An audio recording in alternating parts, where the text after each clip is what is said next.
ಓಂ ಶ್ರೀ ಗುರುಭ್ಯೋ ನಮಃ. ಮಂತ್ರಮೂಲಂ ಗುರೋರ್ವಾಕ್ಯಂ ಧ್ಯಾನಮೂಲಂ ಗುರೋರ್ಮೂರ್ತಿಃ ಪೂಜಾಮೂಲಂ ಗುರೋರ್ಪಾದಂ ಮುಕ್ತಿಮೂಲಂ ಗುರೋರ್ಕೃಪಾ. ಶ್ರೀ ಭಗವಾನುವಾಚ अच्छेद्यो अयमदाह्योऽयं अक्लेद्यो अशोष्य एव च नित्यः सर्वगतः स्थाणुः अचलोऽयं सनातनः.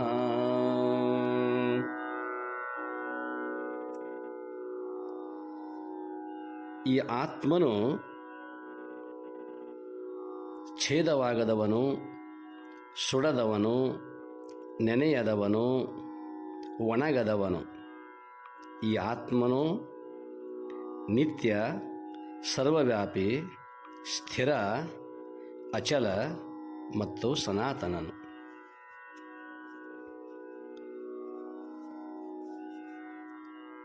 ಸರ್ವರಿಗೂ ಪ್ರಣಾಮಗಳು.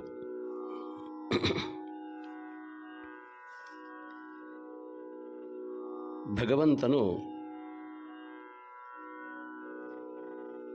ಅರ್ಜುನನಿಗೆ ಉಪದೇಶವನ್ನು ಮಾಡುತ್ತಿದ್ದಾನೆ. ಪುಣ್ಯಾತ್ಮರೇ, ಅರ್ಜುನನದು ಪುಣ್ಯ ವಿಶೇಷವಾದ ದೇಹವೇ ಸರಿ. ಏಕೆಂದರೆ ಪಾಂಡವರಲ್ಲಿ ಮಧ್ಯಮ ಪಾಂಡವನಿಗೆ ಮಾತ್ರ ಈ ಭಾಗ್ಯ, ಈ ಪುಣ್ಯ. ಉಳಿದವರಿಗೆ ಈ ಪುಣ್ಯ ಲಭಿಸಲಿಲ್ಲ. ಆದ್ದರಿಂದ ಅರ್ಜುನನಿಗೆ ವಿಶೇಷವಾಗಿರುವಂಥ ಉಪದೇಶವನ್ನು ಆರಂಭಿಸಿದ್ದಾನೆ ಭಗವಂತ. ಜಡದೇಹಕ್ಕಿಂತ ಭಿನ್ನವಾದ ಅಮರ ಆತ್ಮನ ತಾತ್ವಿಕ ಸ್ವರೂಪ ಕಥನ ಇಲ್ಲಿ ಮುಂದುವರೆದಿದೆ. ಭಗವಂತನು ಈ ಶ್ಲೋಕದಲ್ಲಿ ಆತ್ಮನ 9 ಲಕ್ಷಣಗಳನ್ನು ವರ್ಣಿಸಿದ್ದಾನೆ. ಅದರಲ್ಲಿ ನಾವು ನಿನ್ನೆ ನೋಡಿಯಾಗಿದೆ. ಆತ್ಮನು ಅಚ್ಛೇದ್ಯ ಅದಾಹ್ಯ, ಅಂದರೆ ಅವನು ನಿರವಯವನಾದುದರಿಂದ ಮಾರಕಾಸ್ತ್ರಗಳು ಅವನನ್ನು ಛಿದ್ರಿಸುವುದಿಲ್ಲ. ಆತ್ಮನು ಅಗ್ನಿಯ ಪ್ರಾಣವೇ ಆಗಿದ್ದರಿಂದ ಅವನ ಸಾನ್ನಿಧ್ಯದಲ್ಲಿ ಅಗ್ನಿಯೂ ಕೂಡ ಮೌನವಾಗುತ್ತದೆ. ಆದ್ದರಿಂದ ಅದು ಅವನನ್ನು ಸುಡಲಾರದು. ಅಕ್ಲೇದ್ಯ, ಈ ಭೂಮಂಡಲದ ಜಲವೆಲ್ಲವೂ ಕೂಡ ಆ ಆತ್ಮನಲ್ಲೇ ಲಯವಾಗುವಂಥದ್ದು. ಆದ್ದರಿಂದ ಆತ್ಮನ ವಿಸ್ತಾರದಲ್ಲಿ ಈ ಸಾಗರಾದಿಗಳು ಎಲ್ಲವೂ ಚಿಕ್ಕ ಒಂದು ಹನಿ, ಒಂದು ಬಿಂದು ಮಾತ್ರ. ಅಂತಹ ಒಂದು ಹನಿಯೂ ಕೂಡ ಆತ್ಮನನ್ನು ಸ್ಪರ್ಶಿಸದು, ನೆನೆಸದು. ಅವನು ಅಕ್ಲೇದ್ಯ. ಅಶೋಷ್ಯ, ಮಹಾಸಾಗರಗಳನ್ನೇ ಹೀರಿ ಭೂಮಂಡಲವನ್ನು ಧೂಸರ ಮಾಡಬಲ್ಲ ಜಲ ಅಗ್ನಿಗಳೊಂದಿಗೆ ಲೀಲಾಜಾಲವಾಗಿ ಆಟವಾಡುವ ವಾಯುದೇವನು ಕೂಡ ಆತ್ಮನ ಪದತಲದಲ್ಲಿ ನತಮಸ್ತಕನಾಗಿದ್ದಾನೆ. ಆದ್ದರಿಂದ ಆತ್ಮ ಆ ವಾಯುವಿನಿಂದ ಅಶೋಷ್ಯ. ಪುಣ್ಯಾತ್ಮರೇ, ನಾವು ಆಚರಿಸುವ ಕರ್ಮಗಳು 5 ವಿಧ. 1 ಉತ್ಪಾದನ, 2 ಗಮನ, 3 ವಿಪರಿಣಾಮ, 4 ಸಂಸ್ಕಾರ, 5 ವಿನಾಶ. ಉತ್ಪಾದನಾ ಕರ್ಮದಿಂದ ಘಟದ ಉತ್ಪತ್ತಿ. ಮೊದಲು ಇಲ್ಲದ ಘಟವನ್ನು ಕೇವಲ ಉಪಾದಾನ ಕಾರಣವಾಗಿರುವಂತಹ ಮಣ್ಣೆ ಅಲ್ಲಿ ಇದ್ದುದರಿಂದ ಅಲ್ಲಿ ಘಟದ ಉತ್ಪತ್ತಿ ಆಗಿಲ್ಲ. ಆದರೆ ನಾವು ಅದನ್ನು ಸಿದ್ಧಗೊಳಿಸುತ್ತೇವೆ. ಆ ಕಾರಣದಿಂದ ಅದು ಉತ್ಪಾದನಾ ಕರ್ಮದಿಂದ ಘಟದ ಉತ್ಪತ್ತಿ ಆಯಿತು. ಇದು ಉತ್ಪಾದನ.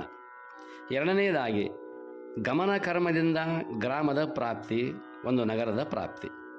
ನಾವು ಗಮಿಸುತ್ತೇವಲ್ಲ, ನಾವು ಪಾದಚಾರಿಗಳಾಗಿಯೋ ವಾಹನದ ಮೂಲಕವಾಗಿಯೋ ನಾವು ಗಮನಾಗಮನಗಳನ್ನು ಮಾಡುತ್ತೇವೆ, ಹೋಗುವುದು ಬರುವುದನ್ನು ಮಾಡುತ್ತೇವೆ. ಆದ್ದರಿಂದ ನಾವು ಎಲ್ಲಿಗೆ ಹೋಗಬೇಕಾಗಿದೆಯೋ ಆ ಗ್ರಾಮದ ಪ್ರಾಪ್ತಿ, ಆ ನಗರದ ಪ್ರಾಪ್ತಿ. ಇದು ಗಮನ.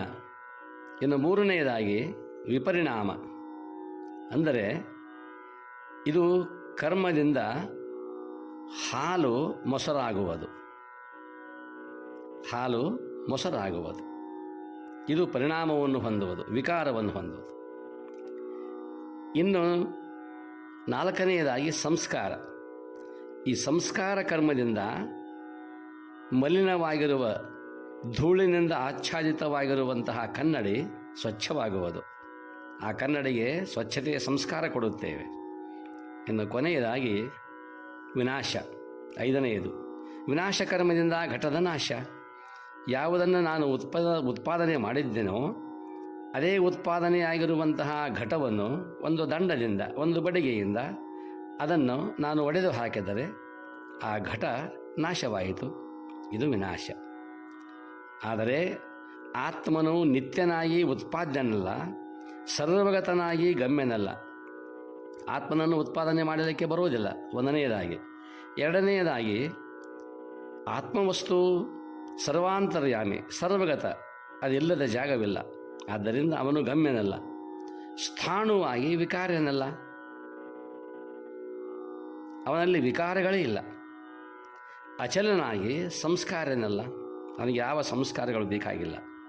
ಹಾಗೂ ಸನಾತನನಾಗಿ ವಿನಾಶನಲ್ಲ. ಈ 5 ಲಕ್ಷಣಗಳನ್ನು ಇಲ್ಲಿ ವಿವರಿಸಿದ್ದಾನೆ ಭಗವಂತ. ಅದರಲ್ಲಿ ಆತ್ಮನ ಲಕ್ಷಣ ಮೊದಲನೆಯದಾಗಿ ನಿತ್ಯ. ಮೊದಲಿರದ ಪದಾರ್ಥವನ್ನು ಉತ್ಪಾದನಾ ಕರ್ಮದಿಂದ ಸೃಜಿಸಬಲ್ಲೆವು.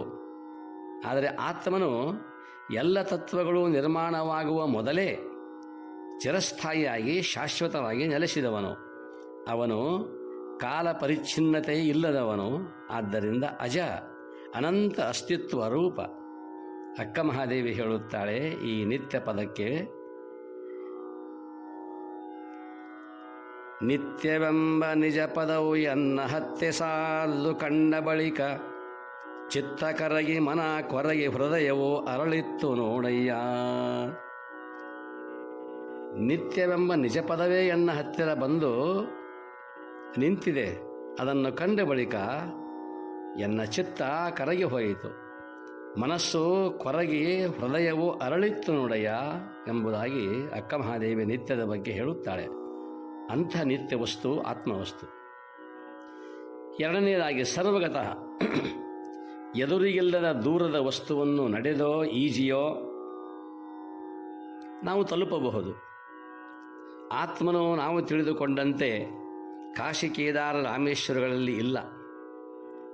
ಆತ್ಮವಸ್ತು ಅತ್ಯತಿಷ್ಠ ದಶಾಂಗುಲಂ, ಅನಂತವಾದ 10 ದಿಕ್ಕುಗಳನ್ನು ದಾಟಿ ಅವನು ವಿಸ್ತರಿಸಿದ್ದಾನೆ.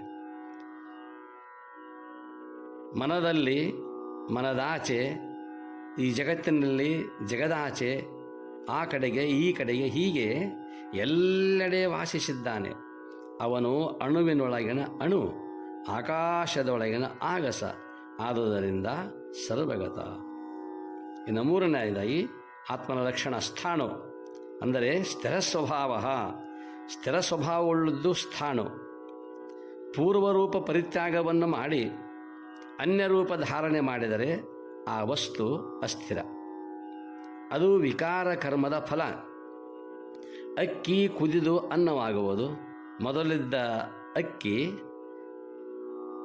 ಅದು ಪರಿವರ್ತನೆ ಆಯಿತು, ಅದು ಅನ್ನವಾಗುವುದು. ಕಟ್ಟಿಗೆ ಬೆಂಕಿಯಾಗುವುದು, ಬೆಂಕಿ ಇದ್ದಲಿ ಆಗುವುದು, ಇದ್ದಲಿ ಬೂದಿಯಾಗುವುದು. ಹೀಗೆ ಒಂದಕ್ಕೊಂದು ರೂಪಾಂತರವನ್ನು ಹೊಂದತಕ್ಕಂಥವು. ಬೀಜ ಮೊಳೆತು ಮರವಾಗುವುದು. ರೂಪಾಂತರದ ಉದಾಹರಣೆಗಳಿವೆಲ್ಲವುಗಳು ಕೂಡ. ಆದ್ದರಿಂದ ಜಗತ್ತು ತಾನು ಇದ್ದ ಹಾಗೆಯೇ ಇರುವುದಿಲ್ಲ. ಈ ಜಗತ್ತು ಪರಿಪೂರ್ಣವಲ್ಲ. ಉದಾಹರಣೆಗೆ ದೃಷ್ಟಾಂತ ರೂಪದಲ್ಲಿ ನೋಡುವುದಾದರೆ, ಒಬ್ಬ ತರುಣ ಸಿರಿವಂತ ತಂದೆ ಮಗನಿಗೆ ಮದುವೆ ಮಾಡಬೇಕು ಎನ್ನಿಸಿತು. ಆವಾಗ ತಂದೆ ಕೇಳುತ್ತಾನೆ, ನಿನಗೆ ಎಂಥ ಕನ್ಯೆ ಬೇಕು?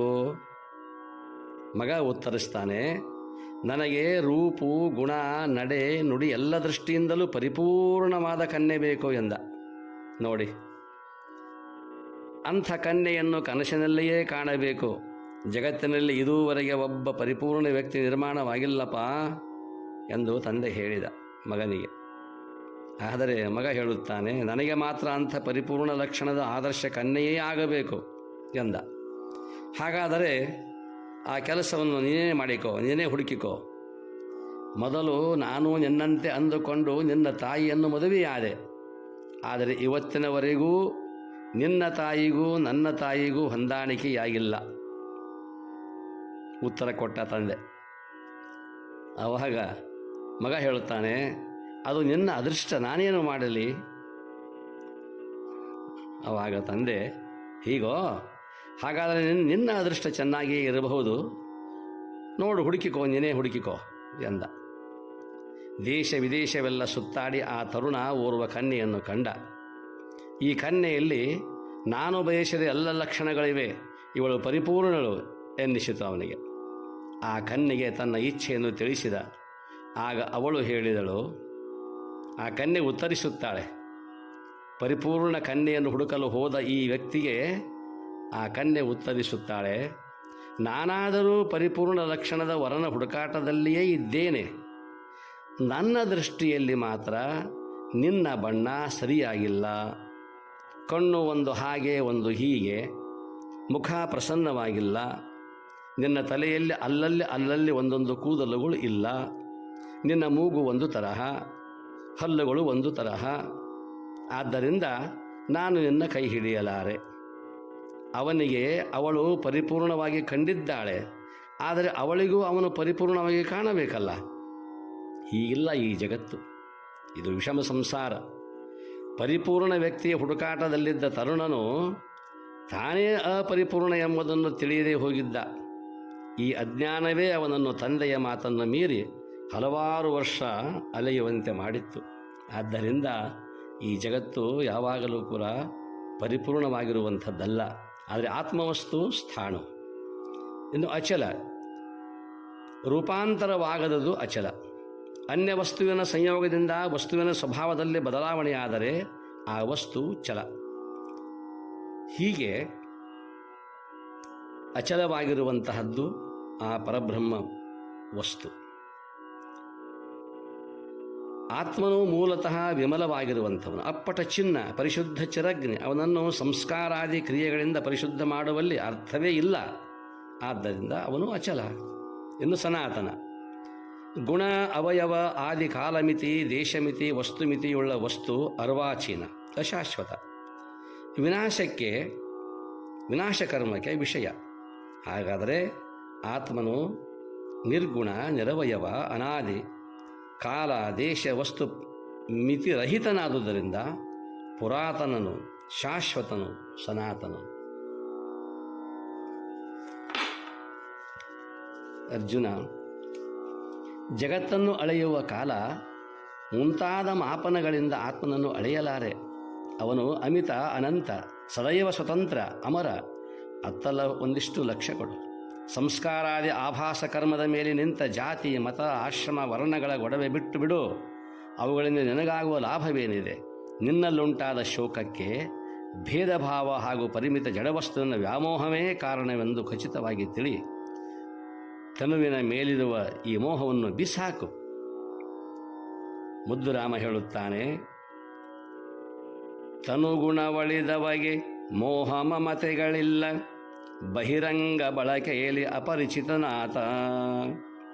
ಉದಮದದ ಸೋಂಕೆರದ ಜೀವಿತವೆರವಿರಶ್ಮಿ, ಉದಮದದ ಸೋಂಕೆರದ ಜೀವಿತವೆರವಿರಶ್ಮಿ. ಒಳಗನರಿದರೆ ಬಂಡು ಮುದ್ದು ರಾಮ, ಒಳಗನರಿದರೆ ಬಂಡು ಮುದ್ದು ರಾಮ. ತನುಗುಣವನ ಅಳಿದವಗೆ ಮೋಹ ಮಮತೆಗಳಿಲ್ಲ, ಬಹಿರಂಗ ಬಳಕೆಯಲ್ಲಿ ಅಪರಿಚಿತನಾತ. ತನುಗುಣವನ್ನು ಅಳಿದವನಿಗೆ ಮೋಹ ಮಮತೆಗಳಿಲ್ಲ. ಆದರೆ ಅರ್ಜುನ, ನೀನಿನ್ನೂ ನಿನ್ನ ತನುವಿನ ಮೇಲೆ ಎದುರು ಇರುವವರ ತನುವಿನ ಮೇಲೆ, ಆ ದೇಹದ ಮೇಲೆ ನಿನಗೆ ಮೋಹವು ಇನ್ನೂ ಹೋಗಿಲ್ಲ. ಅವುಗಳನ್ನು ಬಿಸಾಕು, ಏಳು ಎಂದು ಉಪದೇಶ ಮಾಡುತ್ತಾನೆ.